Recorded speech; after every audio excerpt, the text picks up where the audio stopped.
Hey, it's Tesla Canuck. I'm here with another video. I'm at a commuter rail station in Barrie, Ontario. It's called the GO train. It basically ferries people to and from downtown Toronto for work.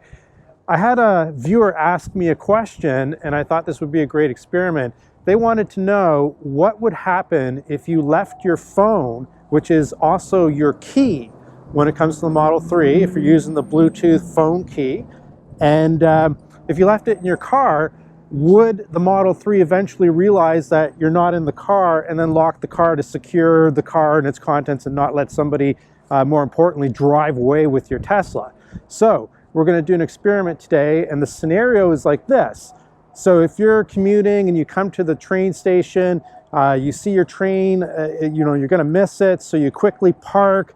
Your phone is in the smartphone dock, and you just leave your car, you run, you get on the train, and then you realize, hey, I left my phone, my key, in my Tesla Model 3. So let's find out what happens in this scenario. I'm going to set up the experiment inside the car. We're going to see how we're going to do it. Now, I know what you're thinking. The obvious thing, if you have a Tesla, why are you taking a commuter train? That's a good question. Maybe you hate the traffic, maybe you don't have autopilot, I don't know. But anyhow, let's see what happens if you leave your phone key in your Tesla Model 3. Okay, so we're going to set up the experiment here, and we're going to see what happens when you leave your phone in the car. So what I'm going to do is I've got two phones set up here. One is going to monitor whether or not the car is going to lock after a certain amount of time. And you can see I've got the phone set up here. The display will stay on, and we'll see whether the car locks itself or not. And over here on the right hand side, I have a stopwatch running. So I'm going to let this go. I don't know, what's a reasonable amount of time? Maybe 20-25 minutes. 20 minutes sounds like it could be a threshold, so maybe I'll do like between 20 and 25 minutes, and we'll see whether or not the car locks itself. Now, I know that there's some other kind of issues about the car locking itself. I mean, what happens when you get back? I mean, I suppose you could borrow a friend's phone, log into your Tesla account and open the car. You could call Tesla. I don't know. Like, there's some options there, but I do know that I would not want to have my Tesla sitting for 8 hours in a commuter parking lot with the key in the car.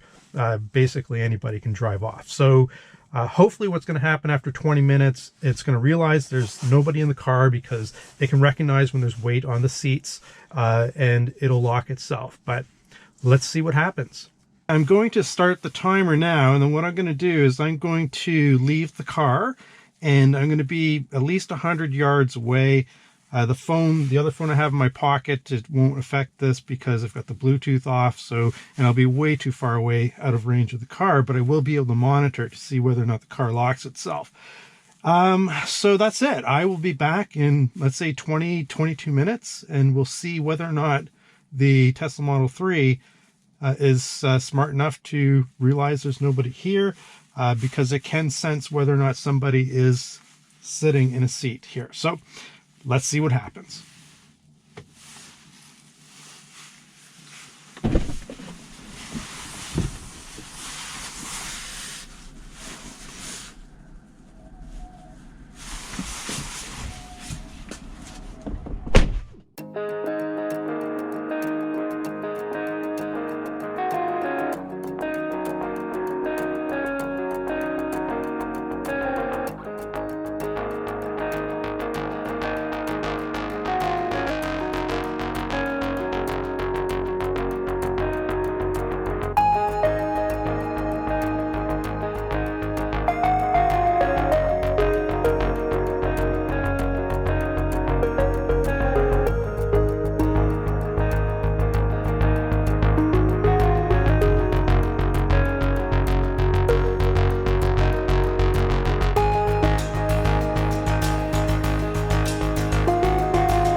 I'm back, and let's see, let's stop the timer.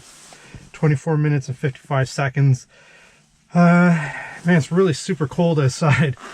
Yeah, I was a couple hundred yards away, and you know, I was able to just walk up to the car right now and just pull the handle and get right into the vehicle. So obviously the car, after 24 some odd minutes, did not lock itself. What I'm going to do when I produce this video, I'm going to, while I'm doing the editing and stuff, I'm going to let it run for like an hour or something, and I'll update in the video whether or not, you know, after an hour, if it locked itself. I don't know. It's I guess there's pros and cons, right? So I guess the con, obviously, is that anyone can access your car, steal your stuff, drive away with your car. The pro is, I guess, if by some chance somebody hasn't done that in the 8 or 9 hours or 12 hours or whatever that you're away at work and you come back, you'll be able to get into your car. So I guess the moral of the story is, don't leave your phone key in the car. Tesla Canuck, over and out.